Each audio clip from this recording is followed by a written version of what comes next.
have everyone right where they want them. No one believes in them. They're against the #2 team in NA, which means they are 99% likely to win this game. Okay. This is the situation. Also, if you don't want to hear me talk anymore, which is most of you, go ahead and watch the LCS Lounge or Riot Games 2. Zellerine's hanging out with Nate Shot and Prawley of 100 Thieves. And they will talk about the fun things. Or if you'd rather hear Azale, stay here. There you go. Or Freak. Lots of people like to hear you too.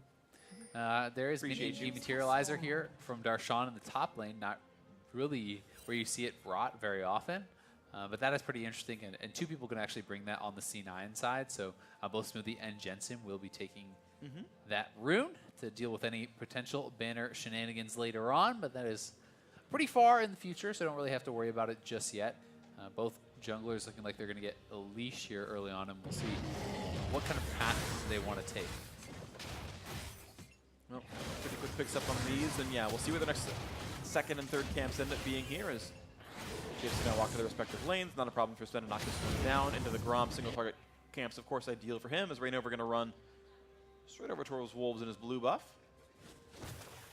Yeah, we'll see how safe of a path he actually wants to take, if he is going to go straight for the double buff and then back towards clear. And it looks like that is going to be what he does. A lot of people like to do this because you can simply pull it over to the Gromp and you can kind of double clear. Good bit of damage. Yeah, I mean, that is just the power of Zyricon and the duo. And of course, level 1 Leona is just not that threatening, honestly. Yeah, I mean, the level 1 W from Xayah, giving the attack speed over to Rakan as well, you know, at level 1 makes you so powerful because auto attacks are such a huge percentage of your damage at that early stage, and it means your support is going to be putting out a lot of DPS there as well. Really important for C9 that they got level 2 first. And there we go, another knock up here. Ignite is on as well. The retrade, though, is they're going to find the stun into 6A, meaning the fight's not going to work much longer. But a couple shields come through and they stay alive. A trade of Ignites, and 7 heal used by both AD carries as well. And now Sven is here in the mid lane. They find the empowered root. There's the flash and cleanse down. Huhi at 200 HP, summonerless.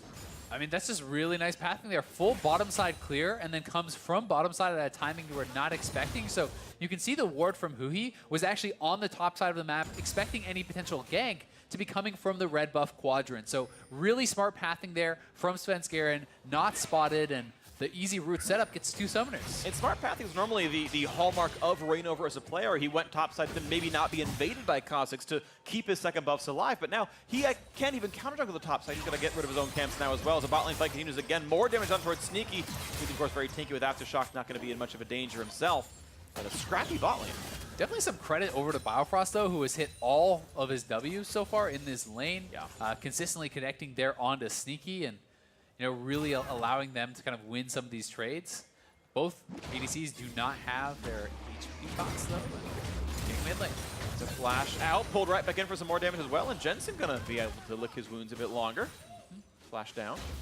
Yeah, so nicely done there by Rainover. Gets one of the summoners out. It is still a summoner advantage in the mid lane there for Jensen, which is pretty important when you are playing Spellbook, because having one summoner up to be able to swap that out to a TP is really, really nice if you want to try to get an advantageous early base. But it looks like it is going to be Huhi going back to base, and we'll see if Jensen does elect to swap over to the TP and try to use that to kind of not miss out on any farm or XP. In this one. So yeah, tier stacking going to be nice on the one side, and so we're going to see more and more of the Archangel's users, and gotta say it's going to feel pretty good for Huhi having a giant mana pool, since Talia is pretty mana hungry in terms of the wave clear. The key mana cost nerf that happened about a year ago at this point. Kha'Zix down on the bot side, and Smoothie can look for this engage. He hasn't been spotted. 60's going to ward. Ooh, and he's going to be found out. Red buff is in. Electric damage comes in. Nice flash gets away from Smoothie, though. That was crucial. And the re-engage means Sven has 5 HP left, but just barely stays alive, nearly turning it around Counter Logic Gaming. Yeah, nice job fighting back there from Stixay and Biofrost, but it's Smoothie missing his Zenith Blade. Would have been a guaranteed kill onto Stixay if he hit that. Does miss, and it means it's actually the flash forced out of their jungler, and they're the ones who take the worst end of that trade. But the CLG duo, and again, it's a very strong combination of champions, and piloting, of course, is very important as well, and they've done that so far into this. And it's so important to not get behind a Leona lane, because if you are in the advantage against Leona, she becomes pretty useless if she can't engage, and if she is ahead, she can do just these non-stop engages. The 3-man roam up to topside, though. They're looking to catch Licorice out here. Immune's the Q, so he can't be knocked back with that one. Gets away from some more. This one now, here's the flash. There are not any more hard crowd control tools left. And Licorice walks away, only losing a single summoner. That was honestly just so well done there by Licorice, you know, using the root to actually immune the stretching strikes there from Zach, sidesteps the fling backwards, and then flashes out. Just good job. Yep, TP's right back in, got a Selector's Cowl to ignore even more of the magic damage that comes out of Cho'Gath, but of course, warding's going to be hard. He's got a sapling for it, but that's it. But you know what is even bigger actually about the Cowl is the fact that it's 3 AP topside essentially, or 3 magic damage topside. And anytime I'm in this situation as a top laner, I feel incredibly safe if I have not died pre-Cowl buy. Because you're itemizing against everyone who's going to gank you. Huhi, Zach, and this Cho'Gath all deal magic damage, and you know, rushing a Spirit Visage here just becomes so ridiculously efficient, whereas on the side of Darshan, yes, you can build HP with his Catalyst, and it's not that you're going to be super easy to take down, but you are not helping yourself with your itemization against the Kha'Zix, who is going to be a huge source of damage coming out. Totally agree, and it's always one of the things that matters quite a lot, especially if it's a more volatile top lane matchup. There's a lot of hard crowd control, and in the case of Cho'Gath, actually decent amount of burst, so you would have liked to see that be a little bit easier on their side, but once again, we look at this bottom lane, a Smoothie waiting in the wings, but no engage to be found. It also makes it that much more important for Stixxay to have a good game, because anytime you can put the AD carry as the sole physical damage source behind, then you can really just kind of ignore them. You don't have to actually build armor. You build pure MR, you try to dive towards this AD carry, and as the Maokai, you can basically just ignore everyone else because that's who you're itemizing against. But never kind of collapsing. Threat here spends on a ward, and it's a 3v2 at this point, and he's hugging it, pulling it back, but it's going to leash again. He's not going to get this red buff. He's not even wasting rid of his time that much. He's just killing the Krugs anyway. They might be able to recommit for this, though, now, because Jensen pushed in the wave. That's what they were waiting for, so Jensen does have the wave shoved in. They can make the roam now, and Rainover's looking to go over for this fight, but will it get turned around on them? Away, not knocked up. Zako pulls them back, and now the Taliwa got to cut off the retreats for a few more seconds, and once again, the reset on the red buff. 4th time here on this, as Sneaky had shoved in the wave, but it's just Stixxay getting the farm. He can join in a little bit, where they got a little bit of a root, a lot of damage there, and they might just get that kill picked up, and they will. First blood down in a Biofrost, who's going to be picked off, but Smoothie has nowhere to go. He is flashed down. The damage of it might not be enough. He's going to walk away. They're going to split Zac and a Bloblets. No teleport means they can kill him with that one, but here comes Xayah. Can he make it happen? Stixxay tries to get the damage. The flash is out at 12 combined HP. Jensen and Smoothie get away with their lives, just barely only 1 for 0 Cloud9. That was so close to being more kills for CLG there, but it is C9.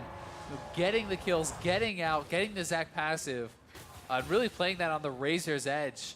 Stixxay just was not able to actually come over and answer that play for so long because he was pushed in. He didn't feel like he could afford to miss out on those minions, and as a result, C9 has the man advantage. You can see Stixxay still over under that turret, and Biofrost just walks up, straight up rooted out, and bursts down before he can really do anything. And then Smoothie here, dodging out the Elastic Slingshot, utilizing his W, which gives him so much extra armor and MR to barely survive there.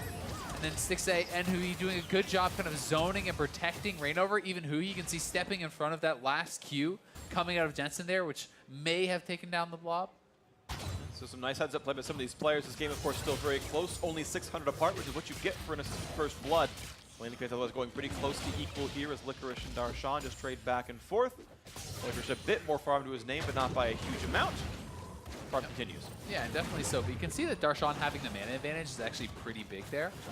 Licorice, he is running low on mana, and you know, people have talked about it. They talked about it on the desk. Oh, he hasn't really played any tanks, so it doesn't mean that he's going to be bad on tanks, but it is more of an unknown quantity.